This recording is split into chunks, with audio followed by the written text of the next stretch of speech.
What's not mutant point, Tyvis, is the fact that you played for Kyle Shanahan in San Francisco. Yes, I did. You have specific knowledge on what he brings as a head coach that the rest of us, frankly, will never understand because we were never in the locker room with Mr. Shanahan. So, from your perspective, what makes Kyle Shanahan such a unique and successful head coach? Well, Kyle is an offensive genius, I tell you that. The one thing I liked about Kyle Shanahan as a coach is that he taught everybody. Like, it wasn't one of those things where he was trying to hide what he was doing. He, would have team meetings where he'd be like, listen, team meeting room. He'd go over the play and be like, this is what they're going to do. This is what we're going to do to beat it.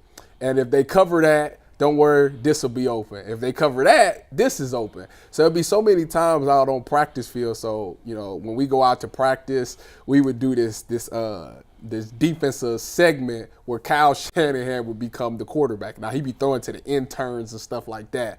And he'd go through his progressions, and we'd be like, man, we got that covered. He'd be like, you see this guy right here wide open. So he was always keeping the defense on their toes and helping them become advanced because he was always figuring out ways to get scheme guys open. And what I like about his offense is he does a great job of trying to keep everything looking the same. So there's really no tell on exactly what's about to come. And I thought, when I looked at it, I'm like, man, this is kind of interesting. Going up against it for 2 years and practice every day, I'm like, I would sit there as a corner and be like, man, I really don't know if they're going to run the ball or pass because it all looks the same. And I think that kind of makes him very good because the key thing he does is put your linebackers in the bind. That's like the key. If you can put them linebackers in the bind where they can't figure out if it's run or pass, then it leaves both things open. So wait, you're saying the key to beating his defense is our linebackers. Is having great linebackers? Yeah. Huh. Don't do that. The Browns linebackers have played well so far. Don't do that. Can I show this board? Because I know Dallas has a guy that isn't easily confused and is a wrecking ball on the field. It's and tough. He looked invisible. It's tough. Sunday night. Look, let me show you. Look. Let's see what they do. So listen. Ooh, got a big board now. So this is like a base formation that they run. And the reason that this formation is so tricky is because they keep the wide receivers tight to the line. So what does that do is it discourages the corners from pressing. Okay, so now they're playing off. If I'm playing corner against them, I'm pressing everything. Why? Because Brock Purdy is a timing quarterback. McNuggets told me. So disrupt their timing. Exactly. McNuggets told me that Brock Purdy is what in passing or in timing? He is third in the NFL in average time to release, 2.35 seconds, behind only Joe Burrow and Tua this year. So, which means that we know he doesn't have the strongest arm. So it's not like if you make if the plays is going down the field, it's literally play action or 3-step drop, boom, the ball is out because it has to be there on time. He's going to put it in the spot. So man press is the key? Yeah, because it disrupts the time. If you jam him up on the line, now the timing's off. Now he got to hold the ball. Do you think they'll do that? They better. And the Browns have the talent to do it. Exactly. And they want to press. So you see the formation. Now, what makes it so tricky is I'm going to give you 2 plays. I'm going to give you a run play and a pass play. First play we're going to talk about is this run play right here.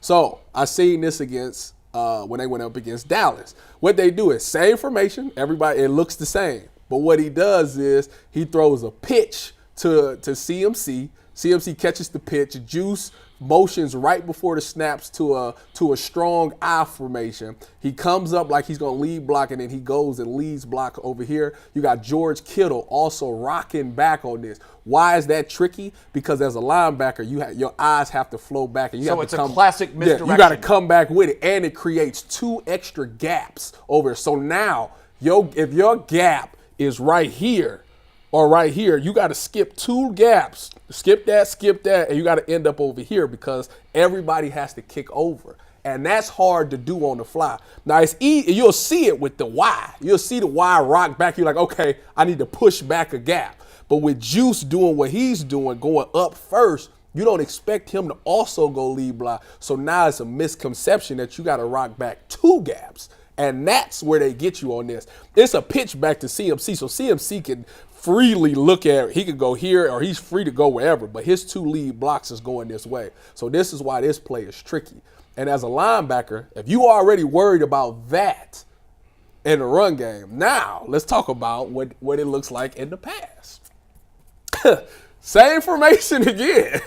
But in this case right here, you think, okay, the guys go rock back again. So I'm already thinking I got to rock back and go with the run and go spit Is the another Y guy. in motion before the snap? No, this or is all on the snap. post-snap. This is post-snap. So they're bunching everything. Yeah. And really not moving guys around much. Now, the pre-snap. only person that's going to move is Juice. Juice Okay. is the fullback is going to move over, and you're going to think it's a run, and it's not. Sure. So- They're baiting you to load up on a run. Exactly. To that So side. now you rocking back and you thinking you got to fit the run. Boom. He just runs to the flats. He runs the play action. If this linebacker is so busy trying to rock back, they going to run this bang 8 right here. Now, if your corner's playing off, he going to run it. That's stealing every time. 7-step. It's a 7-step. 1, 2, 3, 4, 5, 6. 7-step plant balls coming out. Sometimes the quarterback don't even finish the play action. Sometimes he just flash it like this, turn around and throw it. Because all he needs is that linebacker to either slide this way or come He down. also has to have That's a it. very good mental clock, too, to understand when he's going to get to his break. Yeah, it is. And these teams are so worried about McCaffrey Exactly. that it's even So more it's effective. very tricky to defend. Well, it's interesting. That's why it was so important to John Lynch and to Kyle Shanahan to go out and get McCaffrey. Yeah. Because we need a running back that people fear. they're gonna honor what he you does. have to respect CMC And- because if you and don't, if he's you gonna take don't, off. He's gonna beat you. He's gonna beat you every time. Yeah, so that's why Kyle Shanahan is a mastermind when it comes to this thing because you just don't know. As a defensive player, you're playing confused. And What you're I trying love to play though off is he of knew instinct. what pieces he needed to make that work. Yeah, I mean, and then you got Brandon Ayuk, you got Debo, you got George Kittle. Like you got all these pieces that can single-handedly beat you. When you look at difference maker offensive coaches, to me, there's only 4. Who do you have in that group? Andy Reid. Andy Reid, Yep. Shanahan, McDaniel. Sean McDaniels, McVay. definitely. McDaniels is the 4th. He's got to do it longer, I think, before he's only done it. You know, they were lousy without Tua last year. Right. Lousy. But did you count him as the 4th? I counted him as the 4th, but he's not cemented in there Yeah, yet. you want to see I more think from him. I think he's a Well, difference maybe maker. because Achane Is there any other could be difference maker that offensive man- coaches? That man is dialing up stuff we ain't even seen. Okay, Who, so- but- McDaniel? Yeah, Guess where he learned it from? Yeah, Yeah. he's a disciple of Kyle Shanahan. Right. So, does anybody think there's anybody else? No, that's my 4. Wait, real quick, Ty. You said he learned it from Shanahan. I think they learned it from Ray Farmer when they were here in Cleveland. I think that's the Oh, origin, no question. origin Yeah. of all this. No offensive question. Farmer. He's the godfather of all of I this. didn't realize that in Washington it was Shanahan, McVay, and the guy from Green Bay, LaFleur. LaFleur. I didn't know all 3. So all 3 of them kind of run a similar style offense. Man, I listen. I take Eric Bieniemy today. Give me that. As a head or as an OC? I'm just saying, like as far as offensive minds, I'll take him. Oh yeah, but Yeah, yeah. if you want him, you're gonna have to probably get him as a head now, because But he's not. Yeah, he's not going to take another lateral job as an Well, OC. we was talking about you respect people's offensive Yeah, minds. I see what Oh, you're saying. you talking I'm not Okay. putting. If you ask me between Bieniemy and Stefanski, I would go with. I guess I'd go with Bieniemy, but I'm not putting him in that group of those I mean, other 4 guys. Washington's offense isn't exactly lighting the world on fire. is LaFleur fell off No. or something? He wasn't. He ain't. Well, I guess he. Well, you know what?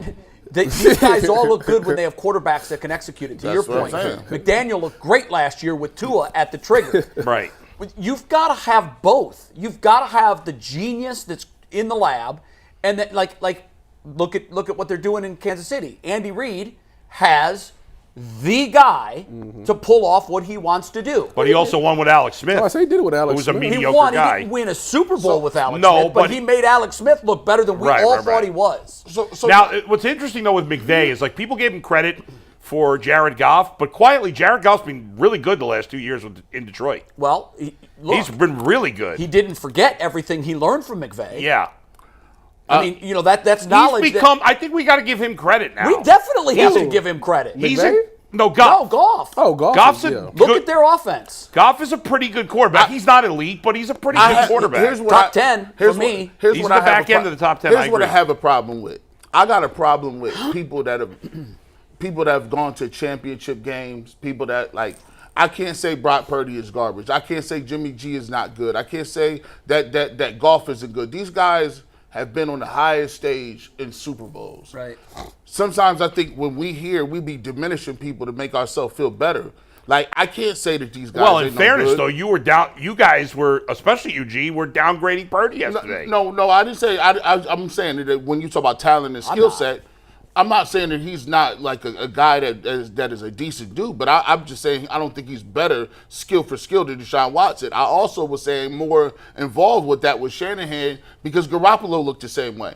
My thing is this. I don't agree the same. He made him look better. I agree. I think he looks better than they never put up these numbers. Now, obviously, they got McCaffrey too. Hey, listen, I put it to you like this. This is the thought process. I can't come to y'all's house and I got an apartment and be like, hey man, why don't you throw a fence up back there?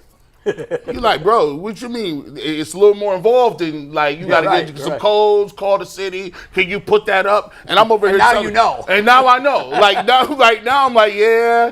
You can't. So my thing is, these dudes done been there at the highest level. They playing going to the playoffs.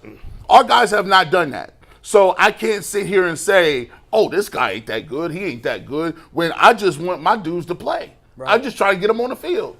Yeah. Good coaches make good players a lot better, and great players can make good coaches look a lot better. Oh, yeah. Synergy. They go in tandem. I don't think Zach Taylor. I think Zach Taylor's an average coach. I mean, Zach Taylor was in the right place at the right time. Yeah, the exactly. perfect He example. happened to be in Cincinnati when they were sitting on a can't-miss first-round pick. I think that he's lucky. He's got a great quarterback, and he has two good coordinators. And two really good receivers. That's One great That's receiver. A-Rod and Nathaniel Hackett. They just together they're really good, but apart they're not that great.